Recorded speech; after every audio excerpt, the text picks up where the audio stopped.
மீனாவும் செந்திலும் ஆஃபீஸ்க்கு கிளம்புறதுக்காக ரெடி ஆகிக்கிட்டு இருப்பாங்க. வீட்டில் ஒரே ஒரு கண்ணாடி இருக்குங்கிறதுனால ரெண்டு பேரும் ஒரே கண்ணாடியிலேயே ரொமான்டிக்கா பேசிக்கிட்டே ரெடி ஆகிக்கிட்டு இருப்பாங்க. அந்த நேரத்துல மயிலு மீனாவுக்கு கால் பண்ணுவாங்க. நல்ல வேலையா மீனா மயிலக்காவோட பேரை ஷியாமலான்னு வேற பேர்ல சேவ் பண்ணி வச்சிருப்பாங்க. அதனால அதை பார்த்த செந்தில் யார் அது சியாமலான்னு வருது அப்படின்னு சொல்லிட்டு கேட்பாரு. மீனா எந்த பதிலுமே சொல்ல மாட்டாங்க. அப்படியே சமாளிச்சுக்கிட்டே இருப்பாங்க. யாரு மீனா, உன் கூட வேலை பார்க்கறவங்களா? இந்த பேர்ல யாருமே உன் கூட இல்லையே, நான் பார்க்கவே இல்லையே அப்படின்னு சொல்லுவாரு. எதுக்கெடுத்தாலும் சந்தேக பிராணியா இருக்காதீங்க, யாருமே எனக்கு தெரிஞ்சவங்க இருக்க கூடாதா? என் கூட வேலை பார்க்கறவங்க தான் பேரு வருதுல சியாமலான்னு, அப்புறமும் என்ன சந்தேகம் அப்படின்னு சொல்லிட்டு கேட்பாங்க. இதெல்லாம் இல்ல மீனா, பேரு புதுசா இருக்கேன்னு பார்த்தேன் அப்படின்னு சொல்லுவாரு. எங்க ஒரு போனுக்கு இத்தனை சந்தேகம் அப்படின்னு சொல்லிட்டு கேட்டதும் அப்படியே பேசிக்கிட்டே ரூமுக்குள்ள போயிடுவாரு செந்தில். மயிலுக்கு ஒன்னும் புரியாது. போனை எடுத்த உடனே ஷியாமலாக்கா சொல்லுங்கக்கா அப்படின்னு மீனா பேசினதும் புரியாம நான் மயில் தான் பேசுறேன், மயிலக்கா பேசுறேன் அப்படின்னு சொல்லுவாங்க. செந்தில் அந்த பக்கம் போனதும் மயிலு கிட்ட எல்லா விவரத்தையும் சொல்லுவாங்க மீனா. சரி மாமா கிட்ட எப்ப சொல்ல போறீங்க இந்த விஷயத்த அப்படின்னு சொல்லி மீனா கேட்டதும், இன்னைக்குதான் மீனா சொல்ல போறேன், எனக்கு ஒரே ஒரு உதவி பண்ணுவியா, மாமாவை ஃபோன் பண்ணி கோயிலுக்கு வர சொல்றியா அப்படின்னு சொல்லிட்டு கேட்பாங்க. சரிக்கா நான் கண்டிப்பா வர சொல்றேன், நான் கூட வரணுமா, எதுவும் சப்போர்ட் பண்ணணுமா அப்படின்னு சொல்லிட்டு கேட்பாங்க மீனா. அதெல்லாம் இல்ல மீனா, நானே பாத்துக்கிறேன், நான் சொல்லிக்கிறேன் அப்படின்னு சொல்லுவாங்க. இல்லக்கா எதுவும் கூட வரணும் அப்படின்னு சொன்னா உடனே எனக்கு கால் பண்ணுங்க, நான் வந்துடுறேன் அப்படின்னு சொல்லுவாங்க மீனா. சரி மீனா, நீ மாமாவுக்கு போன் பண்ணி வர சொல்லிட்டு நான் அங்க போயிடுறேன் அப்படின்னு சொல்லிட்டு கையில போனை வச்சிருவாங்க. செந்திலும் வெளியில வந்துருவாரு. மீனா எனக்கு சீக்கிரமா போகணும், நான் கிளம்புறேன் மீனா, நீ ஆட்டோக்கு சொல்லிட்டேல அப்படின்னு சொல்லிட்டு செந்திலும் கிளம்பி போயிடுவாரு. செந்தில் கிளம்பி போனதும் மீனா சரவணனுக்கு போன் பண்ணுவாங்க.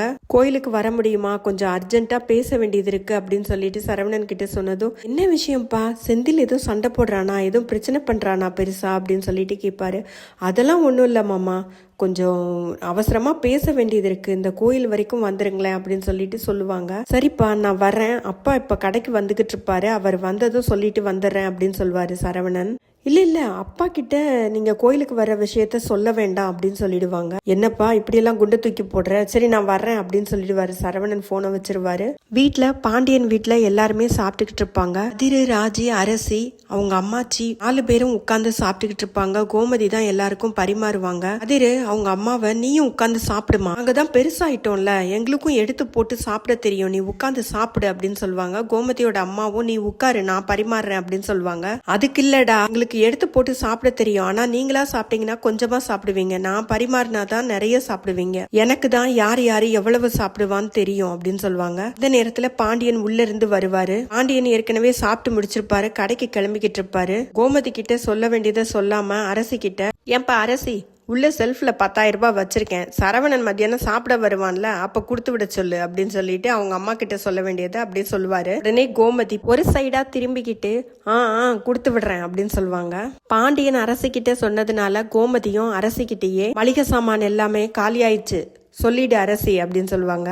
அங்கதானே பாண்டியன் நின்னுகிட்டு இருப்பாரு, அதனால அவரு கொடுத்து அனுப்புறேன் அப்படின்னு சொல்லுவாரு. 2 பேருமே மாறி மாறி பேசுவாங்க. ஆனா அரசியை இடையில இழுத்துக்குவாங்க. சரி நான் கடைக்கு கிளம்புறேன்ப்பா அப்படின்னு கதிர் ராஜி கிட்ட சொல்லிட்டு அவர் கிளம்புவாரு. அவர் கிளம்பி போனதும் கதிரோட அம்மாச்சி, ஏன் அம்மாவும் அப்பாவும் பேச மாட்டாங்களா அப்படின்னு சொல்லிட்டு கேட்பாங்க. உங்க பொண்ணுகிட்டயே போய் கேளுங்க அப்படின்னு சொன்னதும் கிச்சன்ல போயிட்டு கோமதி கிட்ட என்ன விஷயம்னு கேட்பாங்க. நீங்க விருந்துக்கு வந்த நாள்ல இருந்து அவர் என்கிட்ட பேசுறது இல்லம்மா, அவருக்கு தெரியாம ராஜிக்கும் கதிருக்கும் நான் கல்யாணம் பண்ணி வச்சது அவரை ஏமாத்திட்டேன்னு சொல்லிக்கிட்டே இருக்காருமா, எவ்வளவோ முயற்சி பண்ணி பார்த்துட்டேன், முடியலமா என்னால, அதனாலதான் அவர் போக்குல விட்டுட்டேன் அப்படின்னு சொல்லுவாங்க. மயிலு கோயிலுக்கு போயிருப்பாங்க. அங்க சரவணனும் கோயிலுக்கு வருவாரு.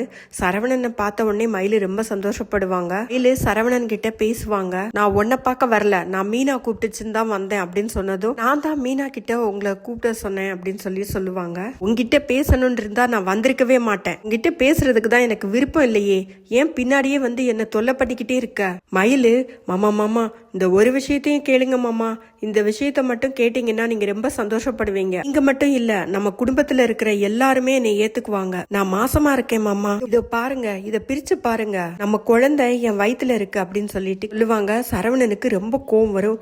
ஓ இப்ப திருப்பியும் ஒரு பொய் சொல்ல ஆரம்பிச்சிட்டியா, திருந்திட்டேன்னு நினைச்சேன், நீ என்ன பொய் சொல்லி மீனாவை உன் பக்கம் இழுத்த, எத்தனை தடவை பொய் சொல்லுவ, நீ என்ன சொன்னாலும் இன்னும் நம்பிக்கிட்டு இருக்கிறதுக்கு நான் ஒன்னும் முட்டாள் கிடையாது, நான் தான் உன் பக்கமே வரலையே, மாசமா இருக்கன்னு பொய் சொல்லிக்கிட்டு இருக்க அப்படின்னு சொல்லி சொன்னதும், ஐயோ இல்ல மாமா இது நம்ம குழந்தை தான் அப்படின்னு மயிலு சொன்னதும், தான் உன் பக்கமே வரலன்னு சொல்லிக்கிட்டே இருக்கேன், திரும்ப திரும்ப அது நம்ம குழந்தைன்னு சொல்லிக்கிட்டு இருக்க, அப்படியே நீ மாசமா இருந்தாலும் அந்த குழந்தைக்கும் எனக்கும் எந்த சம்மதமும் இல்லை அப்படின்னு கோவமா சொல்லிடுவாரு சரவணன். இதை கேட்ட மயிலு ரொம்பவே அதிர்ச்சி ஆயிடுவாங்க. அவ்வளவுதாங்க இன்னைக்கு எபிசோடு முடிஞ்சது.